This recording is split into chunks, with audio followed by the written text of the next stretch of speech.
따뜻한 봄날 얼마나 여러분이 생활해 줬습니까? 이럴 때에 함께 예배 드리게 되어서 역사하고 인사하겠습니다. 축복합니다. 사랑합니다. 깨닫는 은혜가 있으시길 축복합니다. 귀 있는 자는 들을지어다. 그런데 들을 뿐만 아니라 듣는 자는 이렇게 듣고 깨닫게 될 때에 말할 수 없는 은혜가 있는 거죠. 오늘 우리가 9장 35절을 읽었는데 이 35절은 예수님께서 그 마을들 도시들을 두루 다니시면서 하셨던 일이 있어요. 이것을 예수님은 3대 사역이라고 하는데 가르치시고 전파하시고 고치시고. 근데 우리가 이 말씀 비슷한 것을 이제 봤었어요. 이미 마태복음 4장 23절에 보면 그의 같은 말씀이 나옵니다. 예수님께서 갈릴리에 두루 다니시면서 회당에서 가르치시고 천국 복음을 전파하시고 백성들에게 있는 모든 약한 것들을 고쳐주셨다. 이렇게 이제 말씀하셨거든요. 그래서 예수님께서 이러한 이런 기적을 베푸시기 전에 먼저 말씀하셔서 그 예수님께서 어떤 일을 하셨는가. 산상수훈의 말씀을 하시고 정말 8장 9장에서 10가지 기적을 통하여서 고치시는 것, 가르치시고 전파하시고 고치시는 것을 보여주셔서 이제 이걸 마무리하시는 거예요. 마무리하시면서 보니까 예수님은 우리가 10가지 기적을 봤었는데 그라사인의 귀신을 쫓아내시고 붕당을 잠잠케 하시고 귀먹은 자들을 치유하시고, 그래서 또 마무리하면서 보니까 여전히 예수님께서는 가르치시고 전파하시고 고치셨더라. 이 말씀이 나오는 거거든요. 그래서 이 말씀이 가르치시고 전파하시고, 가르치시는 건 뭡니까? 제자들을 양육, 교육. 전파하는 건 뭡니까? 전도. 또 고치시는 것은 이제 치유하시는 것은, 이것이 전부 다 미완료 시절에 되어 있어요. 현재 진행으로. 예수님께서 처음 이 일들을 시작했지만 아직도 지속적으로 이 일들은 진행이 돼야 된다는 거예요. 언제까지 이 일들을 진행이 돼야 될까요? 예수님께서 이 땅에 다시 올 재림일 때까지. 그래서 이것은 지속되어야 되는데, 참 성경 말씀을 보면 이것을 지속하기 위해서 예수님께서 10장에서 누구를 부르십니까? 12제자를 부르시는 거예요. 예수님께서 이 땅에 3년 공생애를 살고 하늘나라로 가셨지만 이것은 지속되어야 되기 때문에 이제 10장부터서는 12제자를 부르시고 많은 무리들을 부르시고 70인의 전도대들을 부르시고, 그래서 그들도 계속적으로 이어져야 될 게 뭡니까? 따라해보겠습니다. 가르치시고 전파하시고 고치시고. 예. 근데 그것이 오늘날 누구에게까지 왔을까요? 그것이 우리 교회, 예수님의 제자로 부름받은 우리에게까지 온 줄 믿습니다.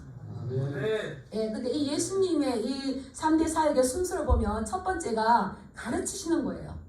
두 번째가 전파하시는 거고, 세 번째가 고치시는 건데, 11장 1절 말씀을 보면은 예수님께서 제자들을 다 부르시고 그들에게 명하시고 난 다음에는 어떤 말씀하셨냐면 가르치시며 전도하시려고 그 일을 떠나시더라.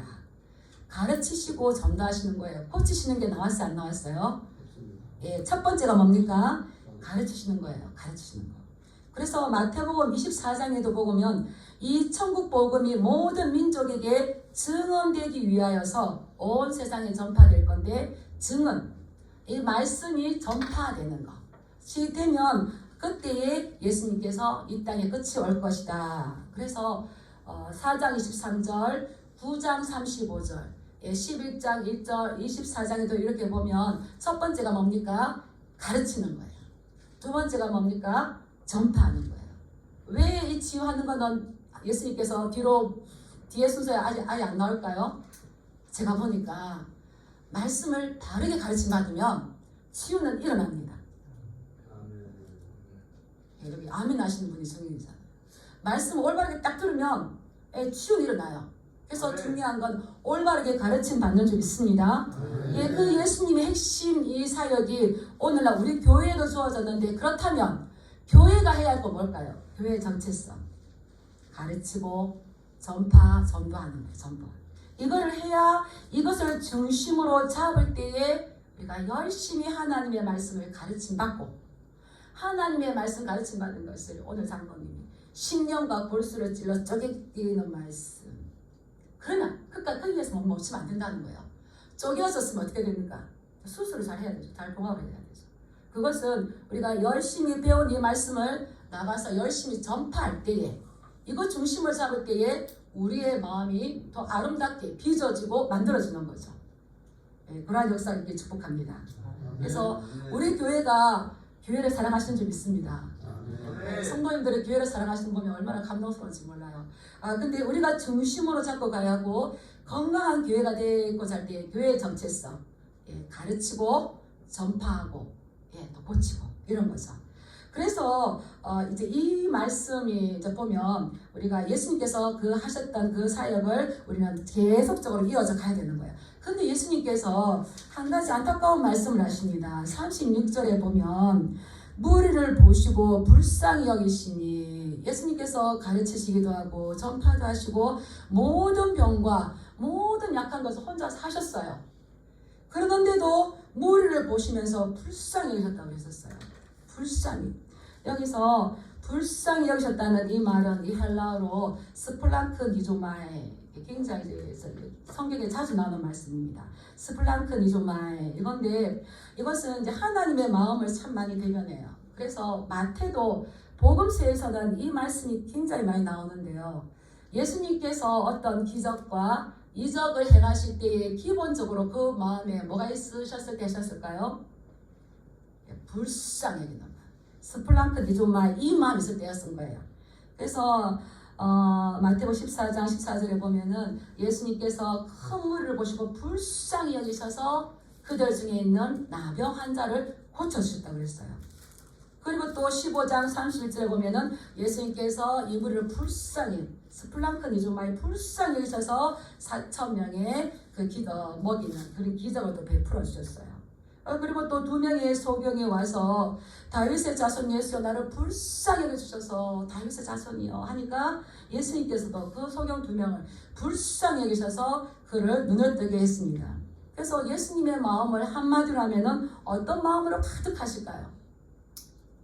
불쌍히 여기는 마음. 부모가, 어미가 자녀를 볼 때에 내가 대하해줄 수 없는 그 마음을 볼 때에 불쌍히 여기는 마음, 이 불쌍히 여기는 이 마음, 스플랑크 니조마에는 어떤 면에서는 창자가 끊어지는 마음, 이 단장의 마음이라는 거죠.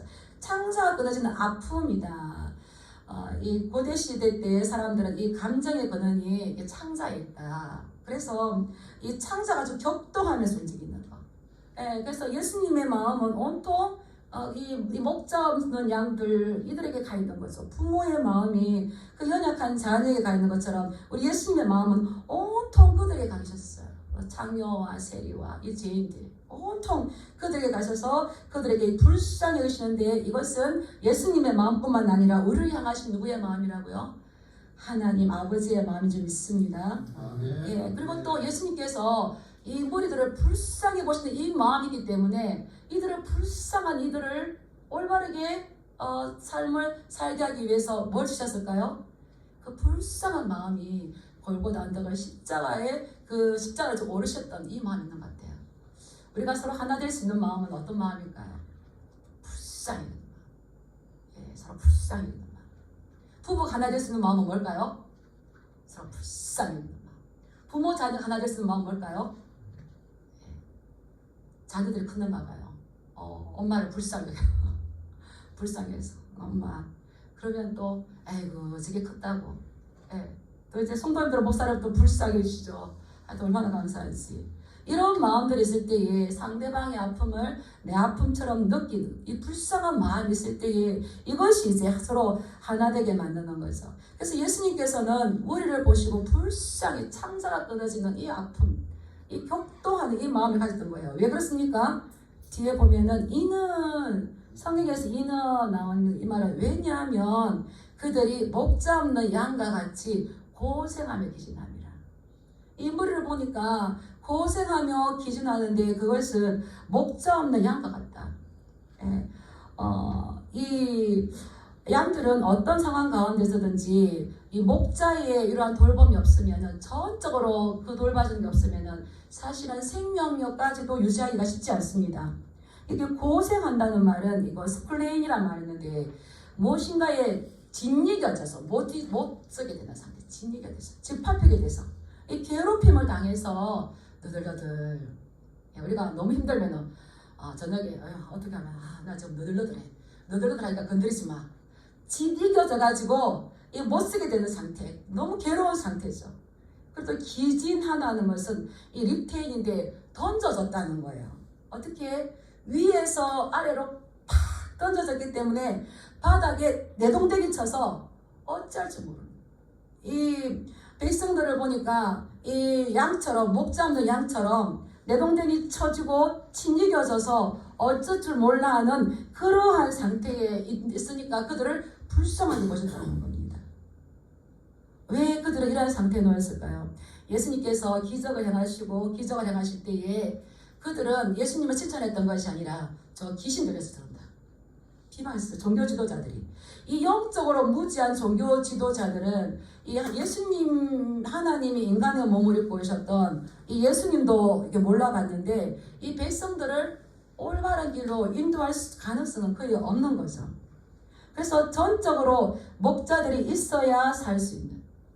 양들은 굉장히 둔해요. 눈앞에 두고도 못 찾는데요.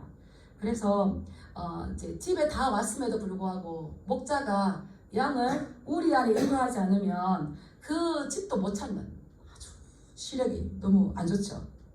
그래서 이 좋은 목자가 이 양들을 보호하고 먹여주고 해야 하는데 이 목자가 누구겠습니까? 이스라엘의 지금 지도자, 종교 지도자들, 어떤 정치적인 지도자들인데 지금 이스라엘을 양으로 생각했던 백성들에게는 이러한 지도자가 주변에 없었던 거예요. 그래서 예수님께서 이들을 어떻게 여기셨다고요? 목자 없는 양과 같이.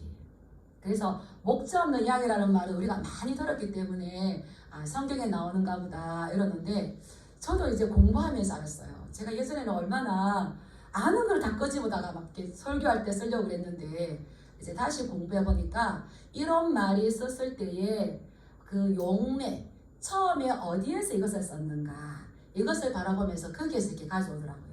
그래서 목자 없는 양이라는 말을 맨 처음에 어디서 가져왔냐면 민수기 27장 17절에서 가져왔거든요. 고대 사회에서는 이 종교적인 지도자, 정치적인 지도자들을 목자에 비유했어요. 그렇다면 백성은 뭐에 비유하겠습니까? 양떼. 그래서 이스라엘 백성들에게 이 최고의 지도자, 지금도 많은 역사학자들이 역사 가운데 최고의 지도자가 누구냐라고 했을 때 누가 뽑힐까요? 모세가 뽑혀요. 모세. 역사학자들이. 근데 이렇게 뚜렷하게 목자의 그 삶을 살았던 것이 모세인데 모세는 이제 하나님께서 이제 그만하고 와라 했을 때에 기도하는 거예요. 이 백성들에게 이 여호수아를 세워서 그들이 목자 없는 양처럼 되지 않게 하옵소서. 지금 이스라엘의 그 지도자로 모세가 있어도 이 양들이 목이 뻣뻣한데 하나님께서 이 모세를 데리고 나가면은 이제 이 이스라엘 백성들은 얼마나 더 힘들겠어요. 그래서 민수기 27장 17절에 보면은 그로 그들 앞에 출입하여서 그들을 인도하여 출입하게 하사 여호와의 회중이 목자 없는 양 같지 않게 하옵소서. 여기서 처음으로 목자 없는 양. 그래서 인도함 받을 수 있도록 여호수아를 세워 주시옵소서 이렇게 이제 이 말하면서 민수기 27장 17절에 처음으로 목자 없는 양같이 되지 않게 하옵소서 이렇게 나오는 거예요.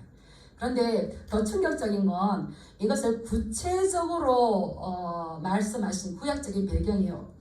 먼저 제가 한번 찾아놔 주세요 했던 에스겔 34장 말씀입니다. 에스겔 34장 위에 보면 소제목이 뭐라고 적혀 있습니까? 자기 마음 먹는 이스라엘 목자들. 목자들 이야기가 나오지만 이게 구체적으로 여기에서는 이스라엘과 그 목자와 양 관계가 어떻게 되었는지. 그래서 34장은 참 중요한데 다 볼 수 없지만 여기에서 말씀하시는 것은 목자는 하나님이시고 여기에 나온 양은 이스라엘 백성입니다. 그래서 이스라엘의 목자이신 하나님께서 그들에게 지도자를 세워서 목자를 삼아 백성들을 보호하고 돌보게 하셨다는 겁니다. 근데 소제목에서 보듯이 자기만 먹는 이스라엘 목자들, 이 지도자들은 성실하게 하나님께서 맡기신 대로 했을까요? 하지 않았을까요? 성실하게 하나님의 백성인 양들을 돌보지 않았다는 겁니다. 다시 말해서 양들을 돌보기보다는 자기들의 이기적인 것, 자기들 것만 해냈다는 거죠. 그래서 우리 34장 2절 말씀을 한번 읽어보겠습니다. 시작. 인자야, 너는 이스라엘 목자들에게 예언하라. 그들 곧 목자들에게 예언하여 이르기를 주 여호와께서 이같이 말씀하시되 자기만 먹는 이스라엘 목자들은 화했을진저 목자들이 양떼를 먹이는 것이 마땅하지 아니하냐. 목자의 주 임무는 뭡니까? 양떼를 먹이는 거예요. 양떼를 먹이는 게 목자의 의무와 책임인데 여기서는 왜 화가 있다 그랬습니까? 목자가 양들을 먹이는 것이 마땅한데 지금 에스겔 34에서 책망받는 목자는 자기들만 먹는 거예요. 자기만 먹는 거예요. 자기만 먹으면서 또 어떻게 하냐. 3절에 보면 살진 양을 잡아서 기름을 먹으며 그 털을 입는데 내 양떼는 먹이지 않고 오히려 그 양떼를 착취한다는 거죠.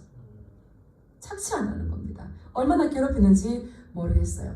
그래서 또 하나님께서 이 말씀을 가지고 책망하십니다. 우리 4절에 보면 너희가 목자에게 이야기하는 거죠. 너희가 그 연약한 자를 강하게 하지 아니하며 병든 자를 고치지 아니하며 상한 자를 싸매주지도 아니하며 쫓기는 자를 돌아오게 아니하며 잃어버린 자를 찾지 아니하고 다만 포악으로 그것들을 다스렸도다. 연약한 자를 보면 어떻게 해야 되겠습니까? 강하게 붙들어줘야 되죠. 병든 자가 있으면 어떻게 해야 되겠습니까? 치료해줘요. 이러한 일들을 해야 되는데 이거를 하지 않는다는 겁니다. 근데 여기서 이 말씀은 목자가 양을 사랑하지 않네, 양을 돌보지 않네, 이것만 말하는 것이 아니라 여기서는 먹이지 아니하였도다. 먹이지 아니하였도다. 이거는 목자가 양떼들을 열심으로 먹이지 않기 때문에 이 양떼가 어떤 모습이라는 거예요? 연약해지고 병들고 쫓기고 상하고 포악으로 그들 다스리는데 너희가 먹이지 않았다. 그런데 약한 애가 저는 이제 어르신들 보면 참 잘 드시는 분들 계셔요. 잘 드시는 분 계시면 어떨까요? 건강해요. 건강한데 안 먹는 게 문제지. 그러면 잘 먹으면 이거 연약한 자는 어떻게 될까요? 건강해집니다. 병든 건 어떻게 됩니까? 고쳐져요. 이런 일이 일어나는 거예요. 그런데 그들은 이것을 잘 먹이면 되는데 잘 먹이지 못했다는 겁니다. 그래서 못했기 때문에 이것은 이제 흩어지고 그 먹이지 못한 결과가 뭔지 우리 한번 읽어볼까요? 참 하나님의 말씀은 이렇게 구체적이구나. 5절 6절 한번 읽어보겠습니다. 시작. 목자가 없으므로 그것들이 흩어져서 모든 들짐승의 밥이 되었도다.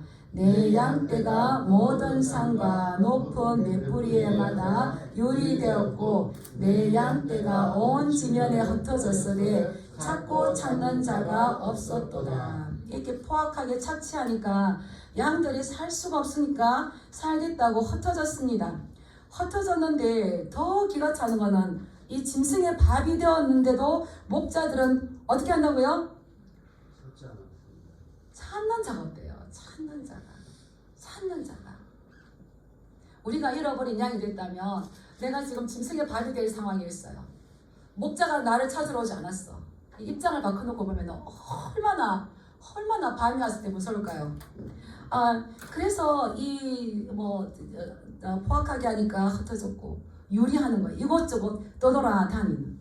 그런데도 불구하고 찾는 거 먹이지 않다는 거예요. 여기서 이렇게 짐승의 밥이 되었지만 그들을 찾는다는 것은 이런 어려움을 당할 때에 내가 그래도 지금이라도 말씀을 잘 먹여야 되겠다. 하나님의 말씀을 잘 먹여야 되겠다. 이게 찾는 거야. 이것이 돼야 되는데 그렇게 깨닫는 자가 있다 없다? 깨닫는 자가 없다는 거예요. 우리의 목자이신 예수님은 너무너무 좋은 분이시죠. 선한 목자. 여호와는 나의 목자시니 내가 부족함이 없으리다. 그 선하신 하나님께서 목자 되신 하나님께서 지도자들을 세워서 양들을 맡겼건만 이들은 착취하고 갈취하고 힘들게 하고 또 나갔을 때에 찾지도 않는다는 겁니다. 그런데 이 말씀을 이제 우리가 17절 18절 한번 가보겠습니다. 17절 18절.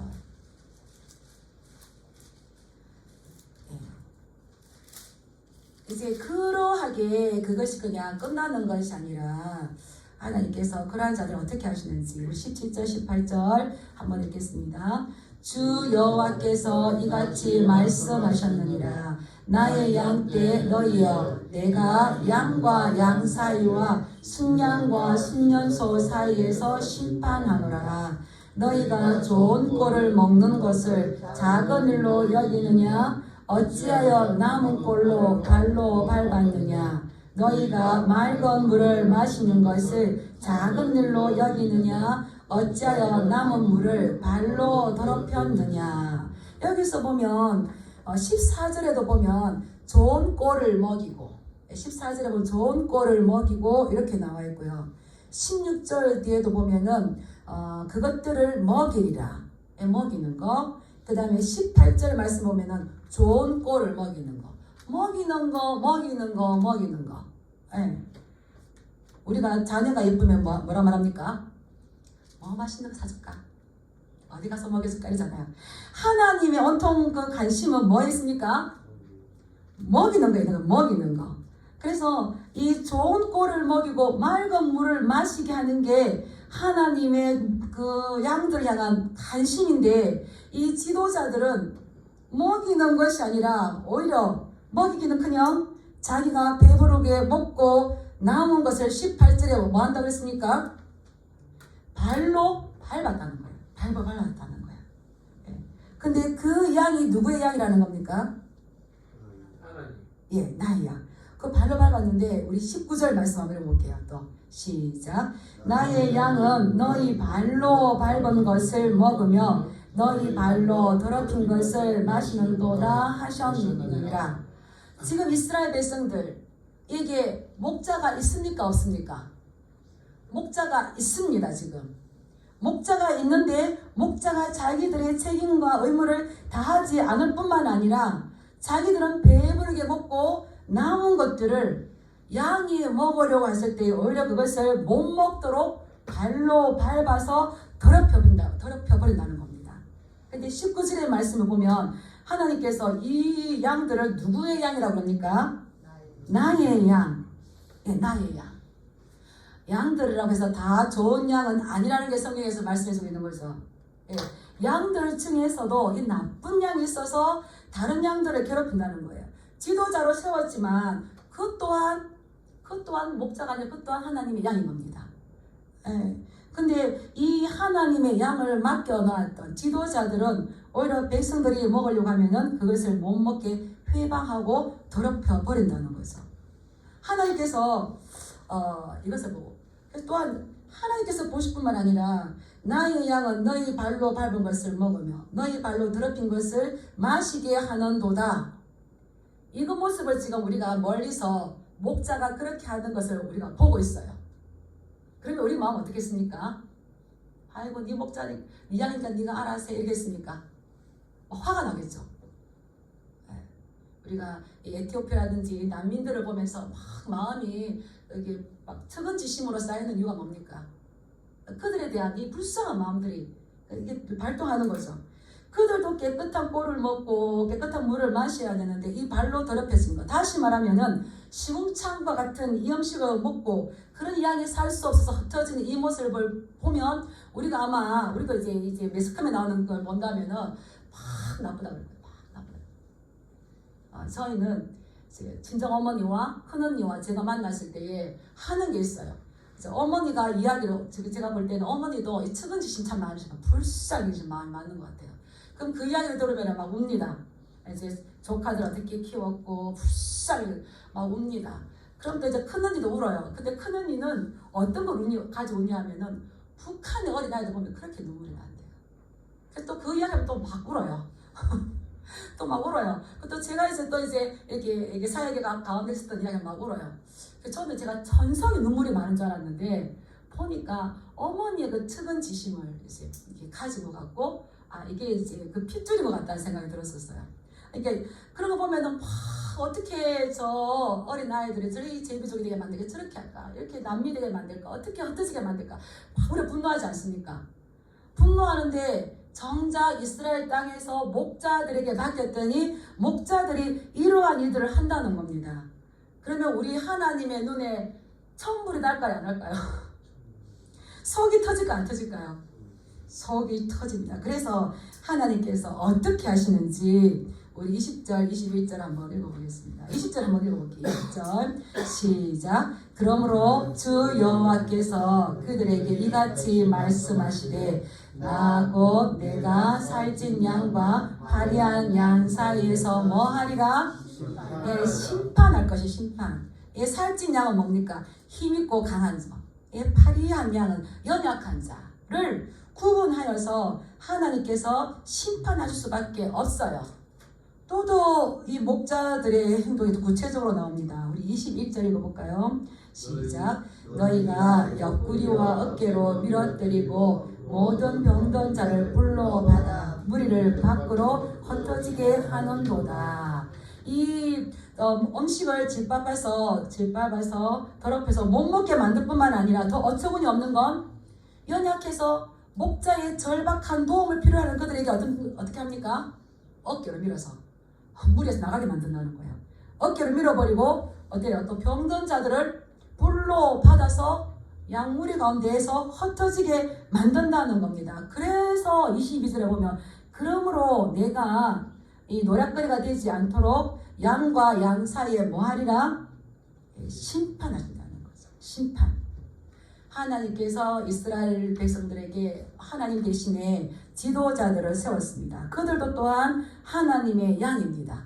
그들이 하나님께서 이러한 직분을 주셨다고 해서 그들의 신분이 참된 목자로 가는 건 아니죠. 양인 거죠. 저는 칼빈이 기도했다는 그 말이 참 이렇게 마음에 와닿아요. 하나님, 저도 하나님의 손길이 필요한 어린 양임을 기억해 주시옵소서. 그게 저의 기도예요. 하나님, 성도님들을 위해서 막 기도하지만 저도 하나님의 보살핌이 필요한 어린 양이라는 거 맹기도 뒤에 하나님 저도 기억해 주세요. 이게 되어야 되는 거죠. 그래서 우리 성경에서 가장 아름다운 시가 있는데 시편 23편이잖아요. 하나님은 우리의 목자가 되셔서 여호와는 나의 목자신 내게 부족함이 없으리다. 그가 나를 푸른 초장에 누이시며 쉴만한 물가로 인도하시는도다. 이사야 40장 11절에 보면 어린 양을 그의 팔에 안으시며 젖먹이는 암컷들을 온순히 인도하시는도다. 하나님은 항상 그의 양들을 안으시고 인도하시고 먹이시고 쉬게 하시고 이렇게 하는 이 아름다운 그림이 있는데 이스라엘 목자들은 그러하지를 못했다는 겁니다. 근데 그 결과가 뭡니까? 심판하신다는 거예요. 이런 역사적인 배경 가운데에서도 그래서 남유다가 망했지만 예수님께서 오실 때까지 목자가 목자다웠을까요? 여전히 그러하게 있었을까요? 여전히 그러하게 있었다는 겁니다. 여전히 많은 세월이 흘러도. 그래서 하나님께서 이스라엘에게 약속을 주셔요. 그 심판하시지만 그들은 벌을 주시지만 이 양들을 보호하기 위해서 하나님께서 약속을 하시죠. 우리 23절 말씀 읽어보겠습니다. 시작. 내가 한 목자를 그들 위에 세워 먹이게 하리니 그는 내 종 다윗이라. 그가 그들을 먹이고 그들의 목자가 될지라. 하나님께서 이제 안 되겠다. 목자들을 세워봤더니 오히려 그들의 살을 먹고 그들의 털을 먹지만 그들을 먹이지 않기 때문에 내가 내 종 다윗을 세워서 그들의 목자가 될 것이다. 이 말은 내가 이제 이스라엘 백성들에게 목자로 가야 되겠다. 내가 그들의 목자가 될 것이다. 그래서 이스라엘의 내 종 다윗을 세워서 그들을 먹이고 그들의 목자가 될지라. 그래서 다윗의 한 가지 의로운 가지로 오신 분이 누구십니까? 신약에. 그래서 예수님께서 오셨어요. 그래서 예수 그리스도께서 이 땅에 오셨어요. 예수 그리스도께서 이 땅에 오셔서 하신 일은 뭡니까? 이미 에스겔에서 예언을 주셨어요. 약속하셨어요. 우리 25절, 26절 읽어보겠습니다. 예수님의 사역이 어떤 사역인지. 시작. 내가 또 그들과 화평의 언약을 맺고 악한 짐승을 그 땅에서 그치게 하리니 그들이 민들의 평안히 거하며 숲을 가운데에서 잘지라. 내가 그들에게 복을 내리고 산사방에서 복을 내리며 때를 따라 소낙비를 내리되 복된 소낙비를 내리리라. 하나님께서 내가 다윗을 보내서 그로 하여금 너희 백성들과 화평의 언약을 맺을 것인데, 그렇다면 이제는 더 이상 짐승에게 잡혀가지 않도록 그 땅에서 그치게 할 것이고, 그들을 다시 시편 23편처럼 평안히 거하게 하고 그 숲을 가운데에서 평안한 가운데 자게 만드는 거는 잠을 잘 수 있도록. 우리가 알죠? 이 양은 누워서 잠을 못 잡니다. 선천적으로 불안해하기 때문에. 근데 내가 나를 쉴만한 물가로 인도하시고 푸른 초장에 누이시는 건 누가 그렇게 하신다는 겁니까? 하나님께서. 하나님 아버지께서. 그러고는 내가 그들에게 뭘 내리고? 복을 내리고, 산 사방에서 뭘 내리고? 복을 내리고, 복을 내리되 어떤 분이 소낙비처럼 복된 것을. 하나님 우리에게 복 주시기를 원하시는 줄 믿습니다. 은혜 베풀어 주시기를 원하는 줄 믿습니다. 아멘. 그 얼굴 우리에게 향하사 평강 주시기를 원하신 줄 믿습니다. 아멘. 이것이 하나님 아버지의 마음인데 이 목자들의 마음이 다른 데 있으니까 이것을 전혀 알지 못하는데, 내가 이제 다윗을 너에게 보내서 다윗의 자손 한 의로움 가진 그 메시아를 너에게 보내서 너희가 평안히 거하며 그 숲 가운데서 잘 수 있도록 너희에게 회복을 부어 주실 것이다. 그렇다면 이제는 더 이상 잡혀먹지도 않고 평안하게 복을 누리며 정말 시편 23편처럼 그 회복을 가져갈 것이다. 그 회복을 가져오신 분이 누구시라고요? 예, 예수님이시죠. 그래서 이 예수님은 요한복음 10장에서 나는 어떤 목자라고요? 선한 목자. 선한 목자. 선한 목자였어요. 예. 그래서 이 선한 목자로 오신 분이 이제는 이 양들에게 꼴을 먹여주는 거예요. 꼴을 먹여주는 거. 그 맥락에서 우리가 마태복음으로 와보겠습니다. 9장 36절. 목자가 해야 할 거는 이 먹이는 건데, 먹이는 겁니다. 우리 36절 한번 읽어볼까요? 시작. 무리를 보시고 불쌍히 여기시니 이는 그들이 목자 없는 양과 같이 고생하며 기진함이라. 이스라엘의 목자들이 가장 못했던 게 뭡니까? 그들이 심판받아야 할 이유가 뭐겠습니까? 양들을 먹이지 않았다는 거예요. 좋은 꼴로 먹이지 않았다는 거예요. 근데 예수님이 오셔서 이들을 먹이시고 회복시키시고 말씀이 육신이 되어서 우리 가운데 오셨던 그 예수님은 결국에는 자기의 생명을 우리 양들에게 생명의 떡으로 주셨습니다. 치유와 회복을 주시는 거죠. 이런 일들을 우리에게 지금 맡겨주신다는 겁니다. 그런데 이들을 지금까지는 하나님 예수님께서 혼자 하셨지만 이제 제자들에게 부탁하셨어요. 이들은 너무나 시급해요. 추수할 때가 되었는데 추수하지 않으면 때가 있는데, 추수를 다 하지 않으면 농사는 다 때가 있잖아요. 저도 농부의 딸이어서 잘합니다. 추수 때에 추수하지 않으면 어떻게 될까요? 떨어져서 그 싹이 나서 못 쓰게 되는 거예요. 지금 추수할 건 너무 많은데 뭐가 적다고요? 일꾼이 적다는 거예요. 그래서 예수님께서 제자들에게 말씀하십니다. 우리 37절 말씀 읽어볼까요? 시작. 이에 제자들에게 이르시되 추수할 것은 많되 일꾼이 적으니. 추수할 것은 많아요. 시급하다는 겁니다. 추수할 것은 많은데 일꾼이 없어요. 근데 추수할 일꾼을 보내주셔서 추수할 일꾼으로 누구를 부르셨을까요? 네, 저와 여러분들 부르셨어요. 저와 여러분들 교회를 부르셨어요. 왜 추수할 일꾼들을 보내달라 그래요? 추수하는데, 사람이 추수하기 위해서. 그 추수는 우리가 에스겔서 말씀이라 여기 말씀 보면 추수는 나가서 전하는 것도 되지만 추수는 뭘까요? 하나님의 말씀을 먹이는 거예요. 예수님은 하나님의 말씀을 가르쳤어요. 천국 복음을 가르쳤어요. 제자들은 나가서 사도행전에서 뭘 가르쳤습니까? 예수가 그리스도라. 예수님에 대해서 가르쳤어요. 그래서 누구든지 예수님을 믿으면 구원을 받아서 회복이 나오는 거잖아요. 그래서 우리가 해야 할 것은 이 가르치는 사역 먼저, 그리고 이 전파해야 되는 겁니다. 그래서 우리 교회가 처음으로 또 가장 중요하게 해야 할 것은 늘 말씀을 배우기를 힘쓰고 말씀을 전해야 되는 거예요. 우리가 나가 전도합니다. 뭘 전도합니까? 예수가 그리스도다.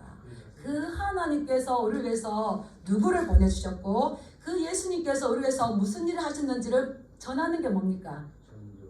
내 말로 합니까? 이 하나님의 성령의 힘으로 하나님의 말씀을 전해줍니까? 하나님의 말씀을 전해주는 거예요. 그래서 성도들을 지금 뭐를 배워야 되겠습니까?